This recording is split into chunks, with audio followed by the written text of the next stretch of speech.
Today we're cooking karaage, I think that's how you say it, chicken dry fried, essentially, according to the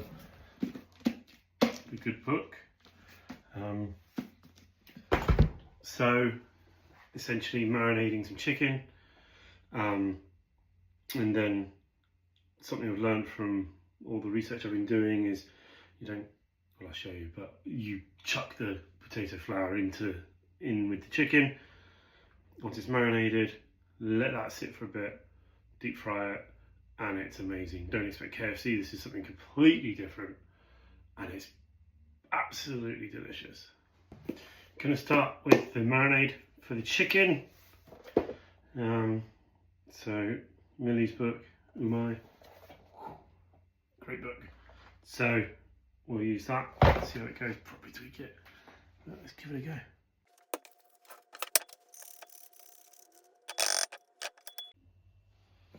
Okay, marinade 1 grated clove of garlic, like a tablespoon of ginger, 3 tablespoons of sake, don't drink it, 3 tablespoons of soy, 2 tablespoons sesame oil, and a teaspoon of sugar. Cut the chicken up into generous bite-sized pieces.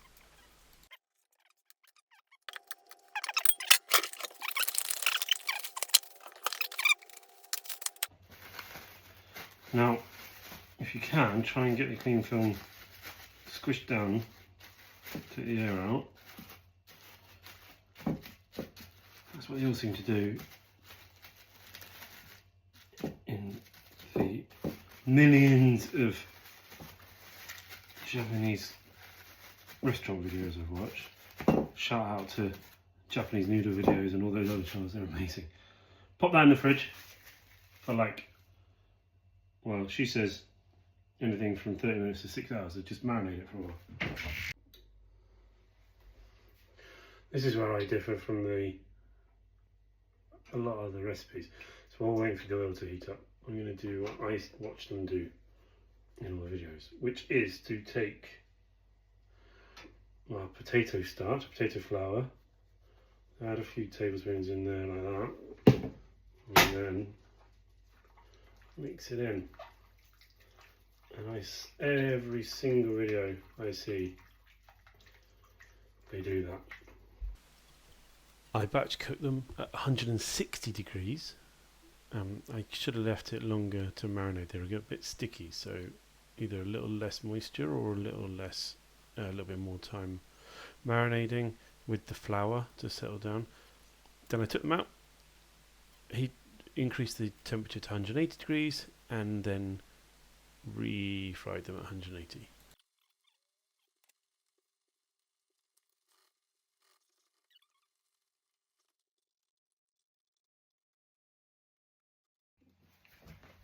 Alright, so here we go. Karaage. I might change things and do it slightly differently, but I'm pretty happy. As I say, it's not like a eggy, crispy fried chicken, but it is absolutely delicious. Now, to go with it, I've got sashimi, which is like Japanese 5 spice, 7, but anyway, chilies, sesame seeds, things like that. I quite often like to, this is optional, I like to sprinkle some nice toasted black sesame seeds on top.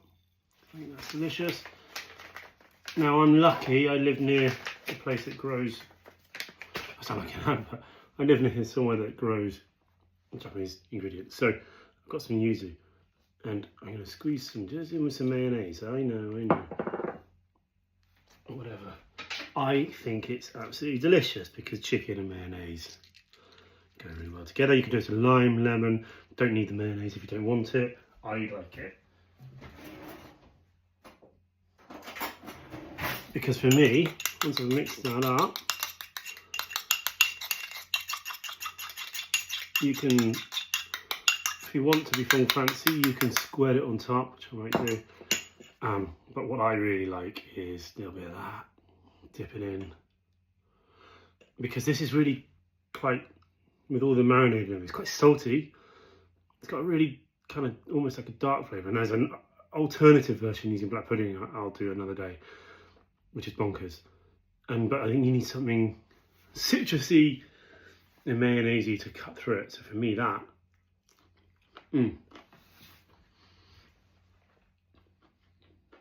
Oh. With some beer. Now talking izakaya.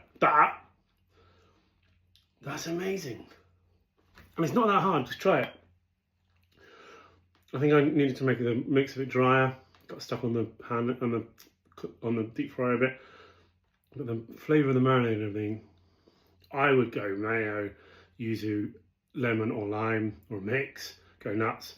Definitely try and get some of the sashimi spice. Oh man, that's good. I have another one. I don't know if it's authentic, but from my taste buds, being a Dorset boy, that is banging.